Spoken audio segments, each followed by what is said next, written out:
ክርስቶስ ሥራ የተወደዳችሁ የእግዚአብሔር ቤተሰቦች ከእግዚአብሔር አብ ከልጁም ከኢየሱስ ክርስቶስ ጸጋና ሰላም ይብዛላችሁ። ይህ የአይሁዌንሲ መንፈሳዊ ትምህርትና የስብከት አገልግሎት የክርስትና እምነት መሠረታዊ ትምህርት በተከታታይ የሚያስተላልፈውን ለብዙዎች መድረስ እንዲችል ፎሎ፣ ላይክ፣ ሼር፣ ሪፖስት ማድረጋችሁ እንዳይረሳ እያልኩኝ ባለፈው ጊዜ ስለ ድነት በሁለት ክፍሎች ከፍለን መመልከታችን የሚታወስ ነው። ይህ የዛሬው 15ኛው ትምህርታችን የክርስቲያን የውሃ ጥምቀት የሚል ይሆናል። የክርስቲያን የውሃ ጥምቀት ከመመልከታችን አስቀድመን ስለ ጥምቀት መጽሐፍ ቅዱስ ምን ይላል የሚለውን እንመለከታለን። በመጽሐፍ ቅዱሳችን ልዩ ልዩ የጥምቀት አይነቶች መኖራቸውን ይናገራል። እነዚህም አንደኛ የመከራ ጥምቀት በሉቃስ ወንጌል ምዕራፍ 12 ቁጥር 50 ስንመለከት ኢየሱስ እርሱ ስለሚቀበለው መከራና ስቃይ ሲናገር እንዲህ አለ፣ ነገር ግን የሚጠመቃት ጥምቀት አለችኝ፣ እስክትፈጸምም ድረስ እንዴት ይጨነቃለሁ በማለት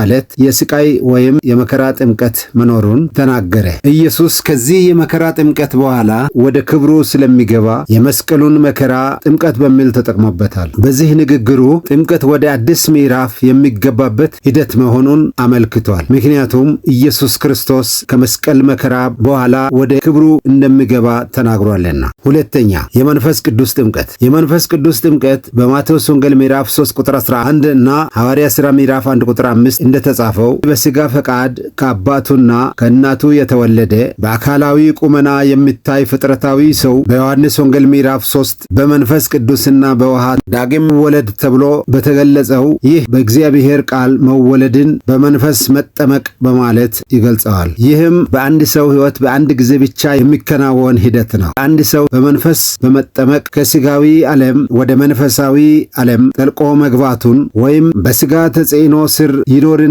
ይመላለስ የነበረው በመንፈስ ቅዱስ ተጽዕኖ ስር ለመመላለስ እና የክርስቶስ አካል ከሆነች ቤተ ክርስቲያን ጋር የአካሏ ብልት ሊሆን መለወጥን የሚገልጽ ነው። በዚህም ጥምቀት ወደ አዲስ ምዕራፍ የሚሸጋገር ሂደት መሆኑን ያሳያል። ሶስተኛ የአይሁድ የውሃ ጥምቀት። ይህ አንድ በወገኑ አሕዛብ የሆነ ሰው የአይሁድን እምነት ለመከተል ወዶ ወደ ይሁድነት ሲገባ በውሃ ይጠመቅ ነበር። ይህ የአይሁድ ጥምቀት የሚያመለክተው ከአንድ ማህበረሰብ ልማድ ወይም ስርዓት ወደ አዲስ ማህበረሰብ ልማድና የህይወት ስርዓት የመለወጡን ሂደት ያሳያል። ከዚያ በኋላ የሙሴን ሕግ፣ የግርዛት ስርዓት የመሳሰሉትን በመቀበል ወደ ይሁድነት የገባ ተብሎ የሃይማኖቱን ስርዓት ይከተላል። ማቴዎስ ወንጌል ምዕራፍ 23 ቁጥር 15 እና የሐዋርያ ሥራ ምዕራፍ 2 ቁጥር 11ን መመልከት እንችላለን። አራተኛ የዮሐንስ የውሃ ጥምቀት። በማቴዎስ ወንጌል ምዕራፍ 3 እንደተገለጸው ሰዎች ንስሐ በመግባትና የሚገባውን የንስሐ ፍሬ ለማሳየት ኃጢአታቸውን እየተናዘዙ በውሃ የሚጠመቁበት የንስሐ ጥምቀት ነው። ሉቃስ ወንጌል ምዕራፍ 3 ከቁጥር 7 እስከ 14 ማየት ይቻላል። ነቢዩ ሚልክያስ በምዕራፍ 3 ቁጥር 1 እና ምዕራፍ 4 ቁጥር 5 በኤልያስ መንፈስ ይመጣል የተባለው መጥመቁ ዮሐንስ አስቀድሞ እንደተነገረው ሕዝቡን በንስሐ በማጥመቅ ለመሲሁ መንግሥት ማዘጋጀት ነበረ። ይህም ከአንድ ሂደት ወደ ሌላ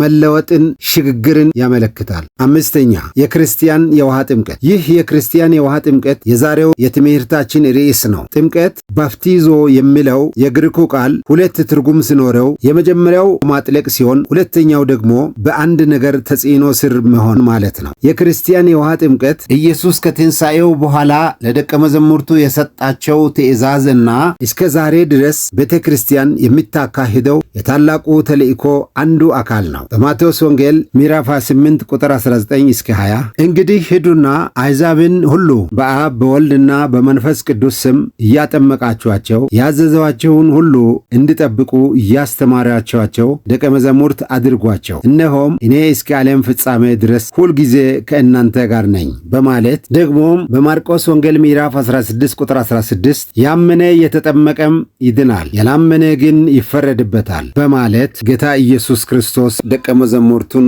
አዟቸዋል። በዚህ ቃል መሰረት ወንጌል ሲሰበክ ሰዎች የወንጌልን ቃል ሰምተው በክርስቶስ ሲያምኑ ቤተ ክርስቲያን በጥምቀት ትቀበላቸዋለች። ጌታ ደቀ መዛሙርቱን ያስተማራቸውን በአራቱ ወንጌላት የተጻፈውን የክርስትና መሰረታዊ ትምህርት በማስተማር የክርስቶስ ተከታይ ታደርጋቸዋለች። ይህ ተልእኮ ቀደም ሲል እንዳነበብነው ከክርስቶስ ለደቀ መዛሙርቱ የተሰጣቸው ከዚያ ጀምሮ እስከ ዛሬ ድረስ ለቤተ ክርስቲያን የተሰጣት ታላቁ ትእዛዝ ነው። ጌታ ኢየሱስ ክርስቶስ ያመነ የተጠመቀ ይድናል ብሎ እንደተናገረው ሰዎች በወንጌል ቃል የሰሙትን እውነት ማለትም በሮሜ ምዕራፍ 10 ቁጥር 9ና 10 ኢየሱስ ጌታ እንደሆነ በአፍህ ብትመሰክር እግዚአብሔር ከሙታን እንዳስነሳው በልብህ ብታምን ትድናለህና ሰው በልቡ አምኖ ይጸድቃልና በአፉም መስክሮ ይድናልና ተብሎ እንደተጻፈው የወንጌልን ቃል ሰምተው በልባቸው በማመንና በአፋቸውም በመመስከር ይድናሉ። ከዚያ በኋላ የውሃ ጥምቀት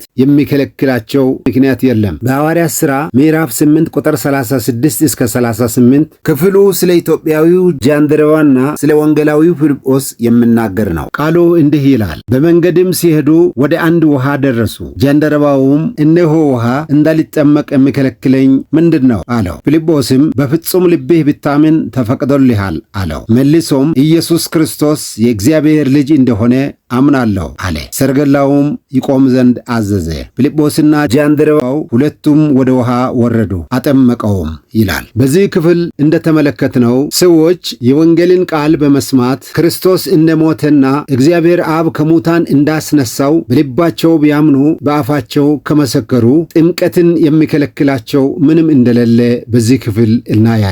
በተጨማሪም ሰዎች ካመኑ በኋላ የሚጠመቁ መሆናቸውን ይህ ክፍል በደንብ ያሳያል። ያላመነ ሰው ወይም ለማመን ዕድሜያቸው ገና ያልደረሳቸው ዕድሜያቸው ደርሶና አድገው አውቀው በማስተዋል ኢየሱስ ጌታ እንደሆነ እግዚአብሔርም ከሙታን እንዳስነሳው በልባቸው በማመን እንደ ሮሜ 10:9ና 10 መሰረት በአፋቸው መስክረው የውሃ ጥምቀት ሥርዓት መፈጸም ይገባቸዋል። ኢየሱስ ክርስቶስ ያመነ የተጠመቀ ይድናል እንዳለው ኢትዮጵያዊው ጃንደረባ ማመኑን ከገለጸ በኋላ ተፈቅዶለት ሲጠመቅ እንመለከታለን። ከዚህ በመቀጠል ጥምቀትና ድነት ደግሞም ጥምቀትና የኃጢአት ይቅርታ ወይም ከኃጢአት መታጠብ የሚሉትን እናያለን። አንደኛ ጥምቀትና ድነት። አንዳንድ ሰዎች ጥምቀት ለድነት ከእምነት ጋር በመደመር የሚያስገኘው ጸጋ ይኖራል ብለው ያምናሉ። ይህ አመለካከት ክርስቶስ የሰውን ልጆች ለማዳን በመስቀል ላይ የፈጸመውን ሥራ የሚያቃልል ነው። በዮሐንስ ወንጌል ምዕራፍ 1 ቁጥር 19 የዓለምን ኃጢአት የሚያስወግድ የእግዚአብሔር በግ የተባለው ኢየሱስ ክርስቶስ የዓለምን ኃጢአት ለማስወገድ እንደ ብሉይ ኪዳን የመሥዋዕት በግ ተሰዋ።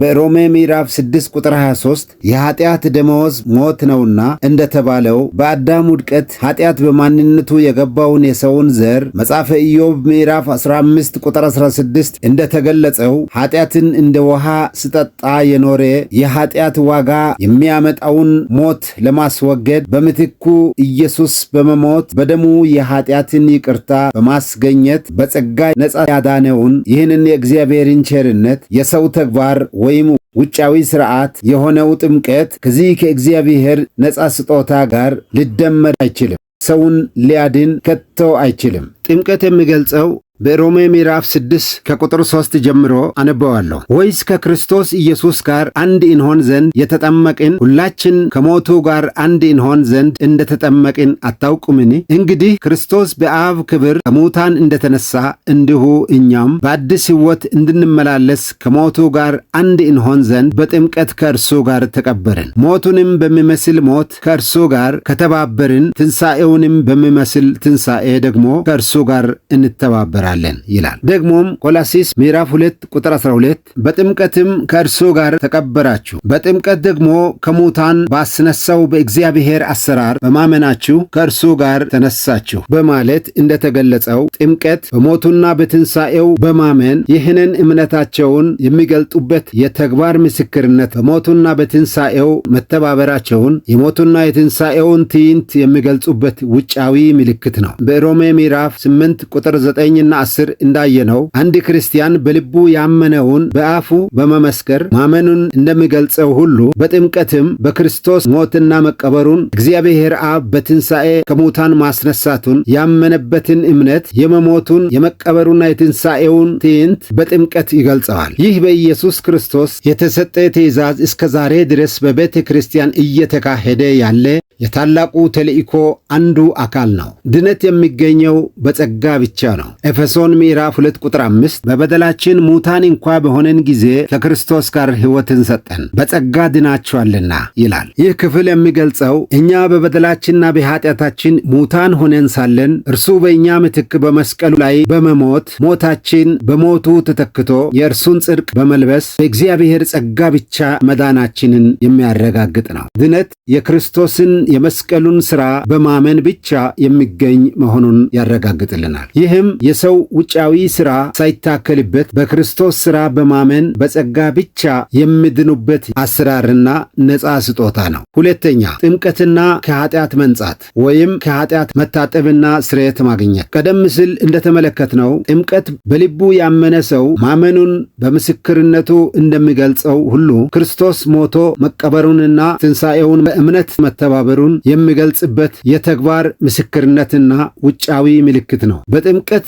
የኃጢአት ይቅርታ አይገኝም። ኃጢአቱ የሚታጠብለት የሚደመሰስለት በዕብራውያን ምዕራፍ 9 ቁጥር 22 ደም ሳይፈስ ስርየት የለም ተብሎ እንደተጻፈው፣ ደግሞም ሮሜ ምዕራፍ 3 ቁጥር 25 እርሱንም እግዚአብሔር በእምነት የሚገኝ በደሙም የሆነ ማስተስሪያ አድርጎ አቆመው ተብሎ እንደተጻፈው ከኃጢአት መታጠብ፣ መንጻት፣ ስርየት ወይም ይቅርታ ማግኘት በመስቀሉ ሥራ በፈሰሰው ደም በክርስቶስ ሞትና ትንሣኤ በማመን ብቻ ይገኛል። ጥምቀት የኢየሱስ ክርስቶስ ትእዛዝ ስለሆነ ሰው በልቡ አምኖ በአፉ በመመስከር መሞቱንና መቀበሩን በትንሣኤም መነሳት መተባበሩን በተግባር መመስከሩን ለመግለጽ ያመነ በውሃ መጠመቅ አለበት። ያመነ የተጠመቀ ይድናል፣ ያላመነ ግን ይፈረድበታል ተብሎ ተጽፏልና።